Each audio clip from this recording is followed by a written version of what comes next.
Okay, so let's solve a sample problem here regarding consolidated drain triaxial test for the shear strength of a soil sample. So we have the data shown in the following table were obtained in a consolidated drain triaxial test of two identical soil specimens. So we have specimen A and B with their corresponding values of confining pressure and deviator stress.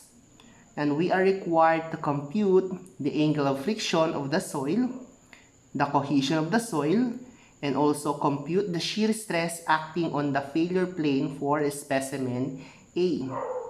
Okay, so let's draw first our Morse circle.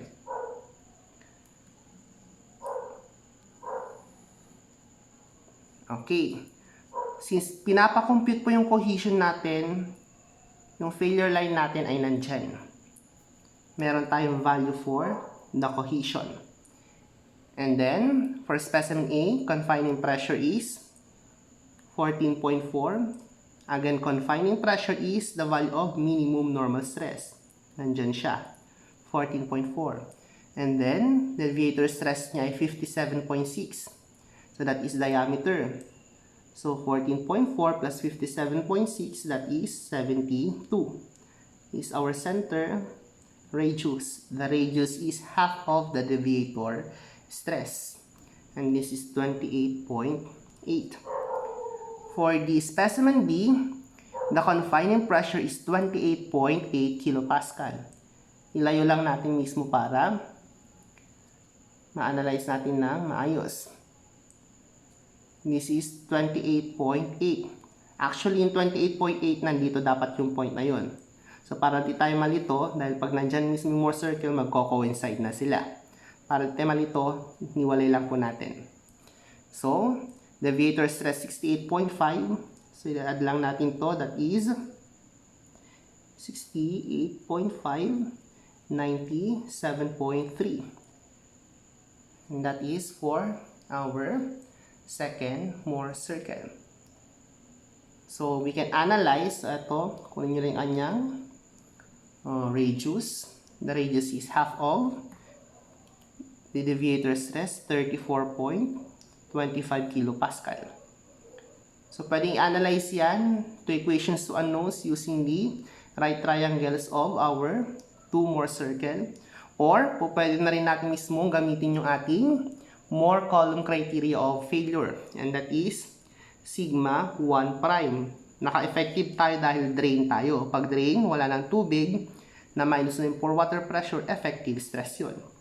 And that is equivalent to sigma 3 prime tangent squared theta plus 2c prime tangent of theta.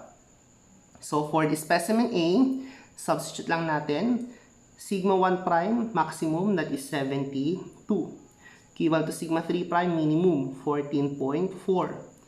Tangent squared theta plus 2c prime tangent of theta. Dalawa pa yung unknown, c prime and theta. Let this be our equation number 1. So, for the specimen B, substitute natin yung values niya sa ating Moore column criteria of failure. Maximum is 97.3, equivalent to minimum 28.8, tangent squared theta plus 2c prime tangent of theta. Equation number 2.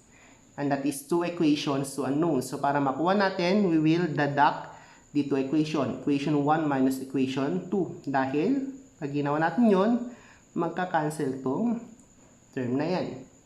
So, matitira, that is 72 minus 97.3, equivalent to quantity 14.4 minus 28.8. Factor out their common term, tan squared theta.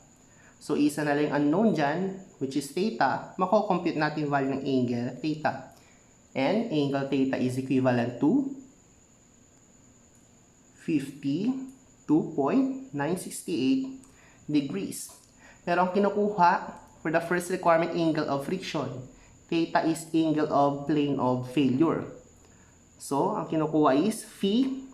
So, theta is equivalent to 45 plus phi prime over 2. Substituting, that is 52.968 equal to 45 plus phi prime divided by 2.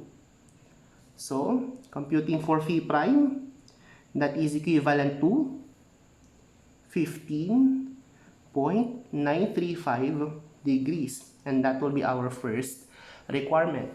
For the second requirement, cohesion, substitute lang natin yung value ng theta na nakuha dito either to equation 1 or equation 2. So, gamitin po natin equation 1.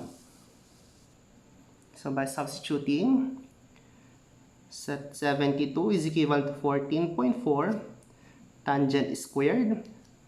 The value of theta is 52.968 plus 2c prime tangent of 52.968 degrees. So, isa lang yung unknown dyan, which is c prime. We can now compute for the value of the cohesion of the soil. And that will be equivalent to 17.616 kilo Pascal. And then for the third requirement, compute the shear stress acting on the failure plane for specimen A. So, specimen A tayo, ito mismo yun. Ano yung shear stress dyan? Yung shear stress natin, analyze this right triangle. Etong line na to, that is the shear stress of failure. So, laki lang natin yung right triangle natin doon. This is shear stress at failure.